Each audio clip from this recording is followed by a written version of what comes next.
Bienvenue dans cette vidéo sur les leçons de vie. La première fois que j'ai réussi à rentrer en contact avec la balle, j'ai remarqué un objet étrange devant moi.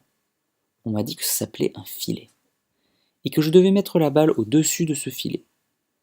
J'ai réalisé alors que j'avais à peine commencé le tennis que déjà il y avait un obstacle entre moi et ma raquette et mon but, mettre la balle dans le filet.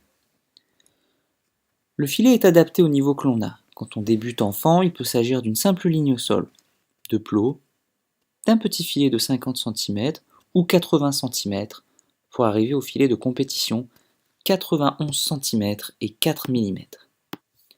Dans la vie, il y a toujours des obstacles entre vous et votre objectif. On peut distinguer deux types d'obstacles, les obstacles externes et les obstacles internes.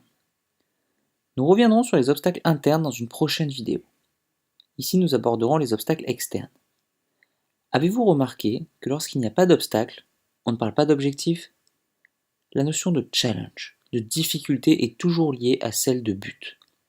La première étape est de bien identifier les obstacles qui vous font face. Faire passer la balle au-dessus du filet ou dans le terrain sont deux choses différentes. Elles vont conditionner vos moyens d'action. Selon votre niveau, les obstacles seront différents, hauteur du filet différente. Trouvez votre niveau et mettez le curseur de difficulté au bon endroit. Trop difficile, vous serez dégoûté, et trop facile, vous ne serez pas motivé. Comme on dit souvent, un problème est partiellement résolu quand il est clairement identifié. Pour résumer, le filet représente un obstacle externe. Il y en aura toujours dans la vie. Identifiez-les avec précision et ajustez-les en ajustant vos objectifs. Trop ambitieux, les obstacles seront trop grands. Trop petits, les obstacles seront trop faciles pour vous. C'est tout pour aujourd'hui. N'oubliez pas, la hauteur du filet est de 0,914 mètres. Merci d'avoir regardé cette vidéo. Si les leçons de vie du tennis vous plaisent, faites-le moi savoir.